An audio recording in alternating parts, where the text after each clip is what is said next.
No dia de Pentecoste, o apóstolo Pedro tomou a palavra após a elaboração do pensamento dos judeus do que estava realmente acontecendo naquele lugar. Então o apóstolo Pedro traz um forte discurso mencionando que o que estava ocorrendo era o cumprimento da profecia do profeta Joel.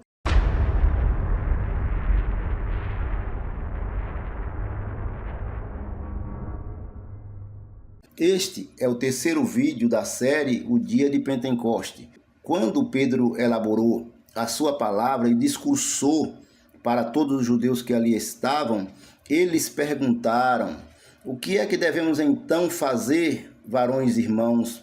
A irmandade imperava. Nós sabemos que tinham 17 nações presentes naquele lugar, ou pessoas que, podemos dizer, pertenciam a 17 nações, sejam judeus ou prosélitos, que moravam nessas nações e estavam lá em Jerusalém para o dia de Pentecoste. Isso é muito importante a gente entender estes pormenores, porque eles vão nos dar o subsídio necessário para o entendimento do texto do dia de Pentecoste no livro de Atos dos Apóstolos, no capítulo 2. Vejamos então o que vai acontecer. Possivelmente nós iremos abordar até mesmo o início novamente, falando alguma coisa, e o contexto, nós iremos contextualizar todo o capítulo 2 para que haja entendimento das pessoas sobre esse assunto. Veja o discurso de Pedro, que neste terceiro vídeo nós vamos tentar esclarecer, ou nós iremos esclarecer o que Pedro falou. Ouvindo eles isto, compungiram-se em seu coração e perguntaram a Pedro e aos demais apóstolos: que faremos então, varões e irmãos? Foi após o discurso de Pedro no dia de Pentecoste, esclarecendo uma visão totalmente errada que eles tiveram dos apóstolos, pensando até que os apóstolos estavam embriagados, mas eles estavam cheios do Espírito Santo. E aí Pedro vai dizer que o que estava acontecendo ali era o cumprimento da profecia do profeta Joel. É que Joel, no seu tempo, ele disse que nos últimos tempos, então os últimos tempos seria já o livro de Atos dos Apóstolos, ou o capítulo 2 de Atos dos Apóstolos, o início da igreja, mas já caminhando para o final dos tempos, segundo o que está escrito na palavra. Isso não é ideia minha, isso está escrito na palavra de Deus, que eles disseram que nos últimos tempos o Senhor derramaria do seu Espírito sobre toda a carne, velho sonharia os sonhos, mancebo teria visões, e Deus ia derramar sobre os servos e as servas do seu Espírito sobre as pessoas, que tinha quase 120 pessoas lá que receberam o Espírito Santo. O Espírito Santo manifestou-se na vida dessas pessoas e elas foram cheias do Espírito Santo e começaram a falar em outras línguas conforme o Espírito Santo lhes concedia que falasse. Isso causou um rebuliço terrível na cidade de Jerusalém e a notícia correu. A notícia correu, percorreu, andou, pulou, fez o que fez, e foi necessário um esclarecimento para que eles não ficassem com aquela visão errada do que estava acontecendo. E aí, depois do que Pedro começou a falar, e eles perceberam que eles estavam totalmente lúcidos, o Espírito Santo não deixa ninguém inerte, morto ou sem saber o que está fazendo. O Espírito Santo deixa você totalmente consciente, mesmo você estando cheio do Espírito Santo ou sendo batizado com o Espírito Santo, a presença do Espírito Santo na tua vida. O Espírito Santo age desta forma. Como houve aquela visão errada, o apóstolo Pedro tinha que esclarecer. E aí veio uma pergunta diante disso: o que faremos então, varões e irmãos? Eram os judeus, prosélitos, os moradores de outras nações, perguntando para os apóstolos, a que Pedro tomou a frente para esclarecer. Vejamos então qual foi o esclarecimento que o apóstolo Pedro trouxe para aqueles judeus. E disse-lhes Pedro: arrependei-vos e cada um de vós seja batizado em nome de Jesus Cristo para perdão dos pecados e recebereis o dom do Espírito Santo. Veja que esclarecimento que o apóstolo vai trazer. Isso aqui é muito profundo e é mais profundo do que o que você imagina. Tem coisas dentro desse verso que você nunca parou para pensar e imaginar. Primeiro passo, o apóstolo Pedro toma a palavra e vai dando passo a passo. Arrependei-vos. O primeiro passo era o arrependimento. Sem arrependimento, não tinha como seguir avante essa trajetória do Espírito na vida de uma pessoa. Arrependei-vos, disse o apóstolo Pedro, e cada um de vós seja batizado em nome de Jesus Cristo. Olha, batizado em nome de Jesus Cristo. O apóstolo Pedro, meus amados, foi uma pessoa que recebeu as mensagens de Cristo diretamente. Ele conversava face a face com o Senhor. E ele ouviu quando o Senhor disse: ide por todo mundo, fazer discípulos de todas as nações, batizando-os em nome do Pai, do Filho e do Espírito Santo. O apóstolo Pedro recebeu essa mensagem.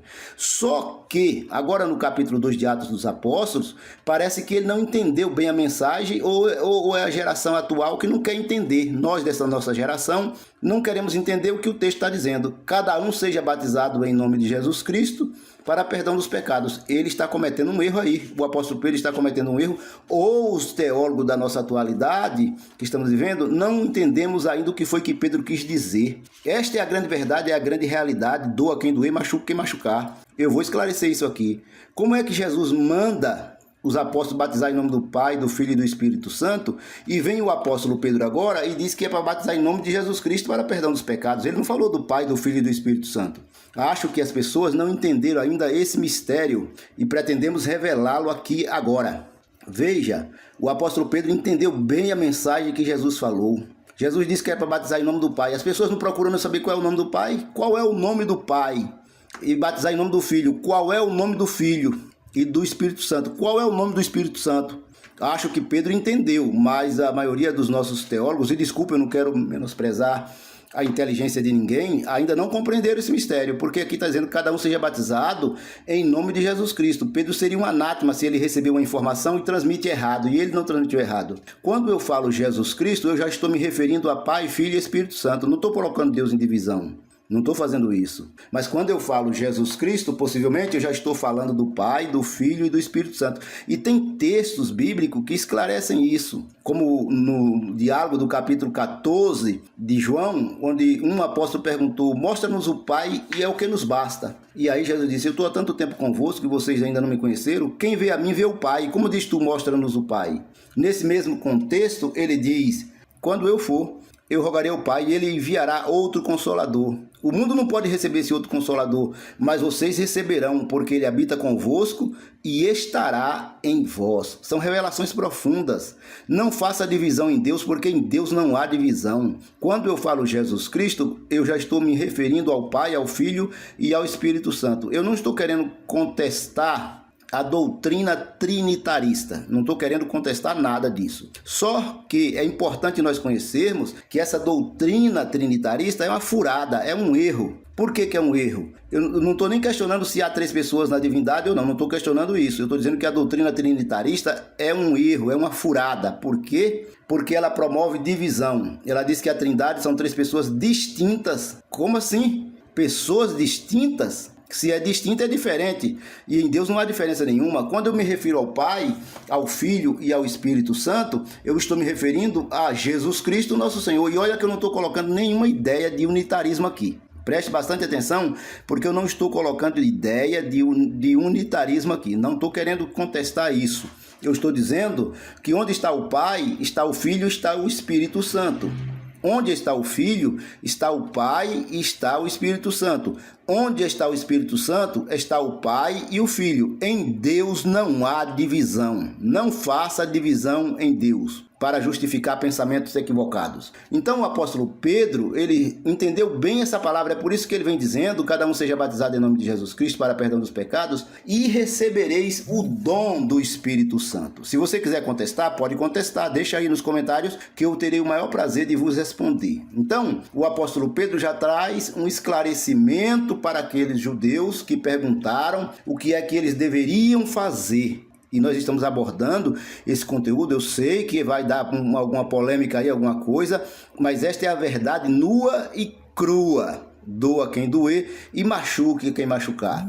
Aí o apóstolo Pedro continua: porque a promessa vos diz respeito a vós, a vossos filhos e a todos que estão longe, e a tantos e quantos Deus nosso Senhor chamar. E aqui eu já deixo já aí uma palavra pesada para essas pessoas que dizem que o Espírito Santo só ocorreu naquele dia e não ocorre mais. Isso é uma furada, isso é um erro. É interpretação errada. É gente que não sabe o que é cerebelo e nem cérebro. Não sabe definir a diferença entre cerebelo e cérebro.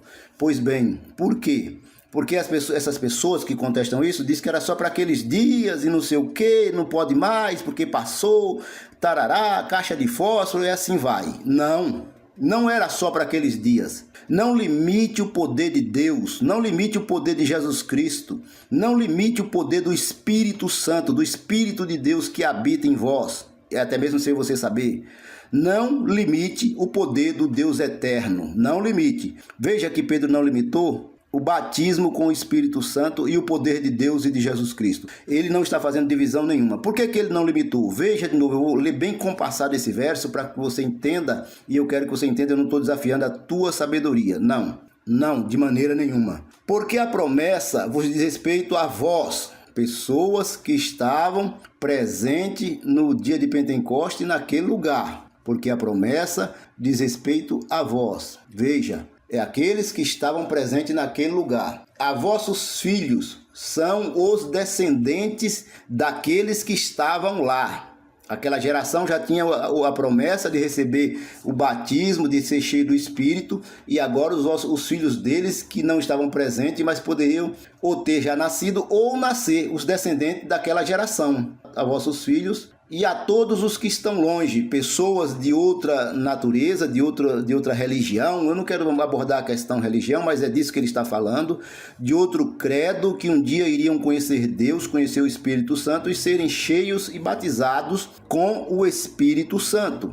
A todos que estão longe, a tantos e quantos Deus nosso Senhor chamar. Há limite aí? Pense, analise o texto bíblico. Eu estou citando aqui um texto bíblico. Veja que ele diz: a tantos e quantos Deus nosso Senhor chamar.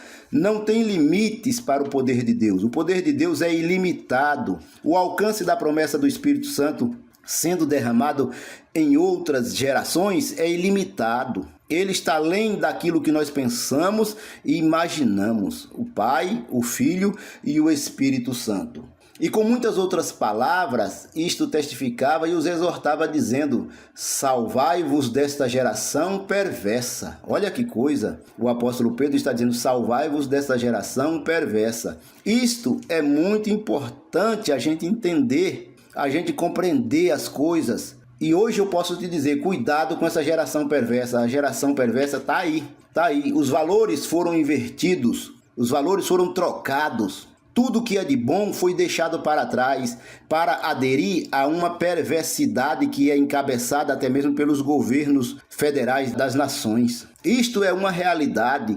O mundo está conturbado e caminha a passos largos para a perdição eterna. E eu estou trazendo um esclarecimento aqui de um texto que já tem dado muito problema. Então, o Pai, o Filho e o Espírito Santo, eles estão presentes onde um está os outros também, os outros dois. Pai, Filho e Espírito Santo, nós estamos falando de três e não são distintas, hein? Não são distintas. Essa questão de distinta é que os cabeças pensantes, que dizem que são os cabeças pensantes deste mundo ou desta geração, não está conseguindo discernir nada, não está conseguindo entender nada, porque a partir do momento que eu digo que são três pessoas distintas, eu estou dizendo que são diferentes. E Deus não é diferente, o Pai não é diferente do Filho, o Filho não é diferente do Pai, e o Espírito não é diferente nem do Pai nem do Filho. Que barbaridade é essa, que colocar distintos aí? Analise e pensa um pouco. Usa o cerebelo, irmão, usa o cerebelo para entender a palavra. E com muitas outras palavras, isto testificava e exortava dizendo: salvai-vos desta geração perversa. Vejamos a continuação do texto bíblico para a gente esclarecer essa questão. De sorte que foram batizados os que de bom grado receberam a palavra, e naquele dia agregaram-se quase 3.000 almas. Quase 3.000 pessoas aderiram à palavra que Pedro mencionou e aceitaram a Cristo Jesus como seu Salvador e foram batizados. O texto não disse em águas ou com o Espírito Santo, mas pelo que está ocorrendo aqui no entendimento do texto, pode ser que seja apenas com o Espírito Santo e não com águas. O texto não esclarece isso e a gente tem muita preocupação quando pegamos um texto que não traz o esclarecimento daquilo que ele destacou. Agora veja, e pode ser com os dois também, ou a água e o Espírito Santo, ou água ou Espírito Santo. Eu acho que foi, no meu pensamento, eu ficaria com o Espírito Santo. Veja: e perseveraram na doutrina dos apóstolos, e na comunhão, e no partir do pão, e nas orações. União perfeita? Não foi tão perfeita, mas foi uma união necessária para que a igreja se fortalecesse. Meus amados, a igreja nasceu com o fortalecimento do Espírito Santo, sendo simbolicamente derramado em quase 3.000 pessoas que falaram línguas que eles não entendiam, não sabiam, porque não tinham estudado. E ali, quase 3.000 pessoas agregaram e decidiram seguir o Mestre Cristo Jesus como seu Salvador, como seu Senhor. E em cada alma havia temor, e muitas maravilhas e sinais se faziam pelos apóstolos. Veja que situação tranquila, como a coisa vai se fluindo, como a coisa vai caminhando, como a igreja vai se estruturando e vai crescendo. Todos os que criam estavam juntos e tinham tudo em comum. Veja que como o texto bíblico aborda, que não tinha aquele orgulho, aquela ambição, é meu, é teu, é nosso. Não tinha esse orgulho. Os apóstolos, eles conseguiram agregar aquelas pessoas e dar um direcionamento que possivelmente esteja até contrariando aquilo que Deus queria para a igreja no início e que, por inferência, a gente pode dizer que era isso mesmo que Deus queria. Não o ajuntamento, mas o levar a palavra. E eles fizeram o ajuntamento, cumprindo a união para cumprimento da palavra. Por quão bom e quão suave é que os irmãos vivem em união, mas ao mesmo tempo, eles entraram por caminhos equivocados, entraram por caminhos errados. Esta é a grande realidade. Vamos concluir esse vídeo. Vendiam suas propriedades e fazendas e repartiam com todos segundo cada um tinha de necessidade. Veja aí como eles estão fazendo. Isso é sob a tutela dos apóstolos. Deus não determinou, no meu ponto de vista, de entender pelos acontecimentos que vieram após esse dia de Pentecoste. Eu não posso aqui afirmar que Deus determinou que fosse desse jeito. Isso foi uma interpretação do que eles fizeram, achando que era a maneira mais correta para continuar unidos. E perseveraram na doutrina dos apóstolos. E todos os dias no templo e partindo o pão em casa, comiam juntos com alegria e singeleza de coração, louvando a Deus e caindo na graça de todo o povo. E todos os dias acrescentava o Senhor às igrejas aqueles que iam sendo salvos. Veja que Deus não abandonou a igreja no início, nem no meio e muito menos no final. Eu glorifico e exalto o nome do Eterno porque Ele não se preocupa com a gente, mas Ele sabe direcionar. Porque a partir do momento que eu venho aqui dizer que Deus se preocupa com você, eu estou dizendo que Ele não tem capacidade de fazer nada. Que história é essa que Deus tem preocupação? Deus não tem preocupação, não. Deus não tem preocupação, Deus não tem problema e Deus não conhece a palavra impossível. Isso é coisa de homem, Deus não. Para Ele, tudo é possível. Você que recebeu esta palavra, que ouviu esta palavra, deixe os seus comentários aí e se não for inscrito, se inscreva no nosso canal e nos ajude a levar esta e muitas outras mensagens que existem nesse canal. Lembre-se também, procure adquirir conhecimento, porque conhecimento é um desvio na estrada do agora é tarde.